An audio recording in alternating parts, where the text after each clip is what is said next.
In a bizarre performance that conjured memories of former National Security Advisor Colin Powell's infamous weapons of mass destruction speech in 2002, Israeli Prime Minister Benjamin Netanyahu on Monday theatrically deployed props and PowerPoint slides in an attempt to distort facts and convince his audience of one, U.S.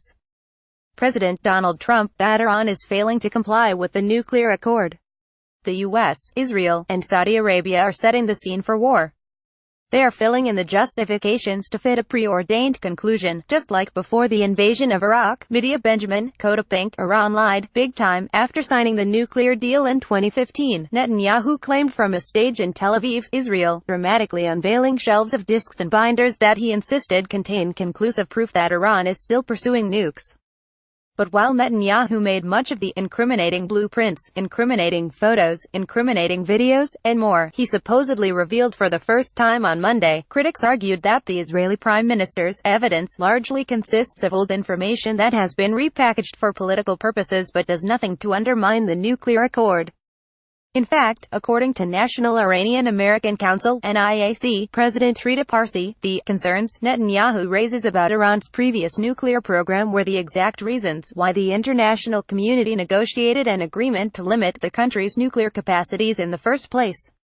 Netanyahu revealed nothing that indicates Iran is not upholding its obligations under the nuclear deal, Parsi said in a statement following the Israeli Prime Minister's speech. Netanyahu's desperation to kill the Iran deal and drag the United States into war with Iran was on full display today.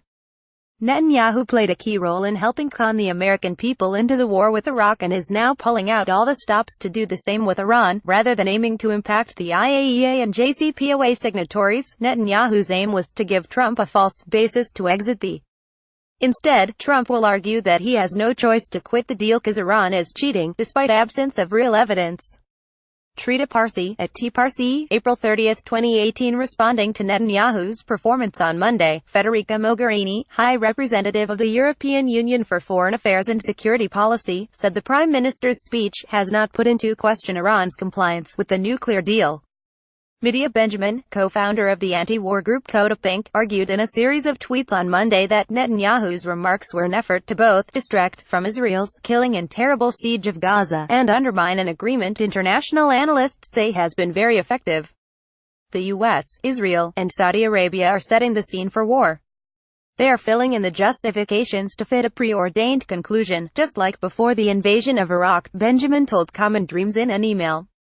Trump has Pompeo and Bolton ready to sell war. And war is a great distraction from domestic troubles.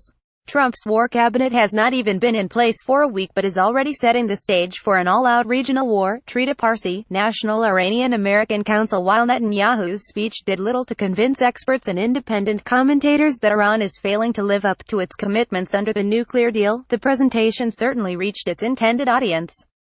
During a news conference with the president of Nigeria on Monday, Trump declared that Netanyahu's performance demonstrates that he has been 100% right in his criticism of the nuclear accord. The deadline for Trump to recertify the nuclear agreement is May 12, and many believe the president will decide to withdraw from the deal.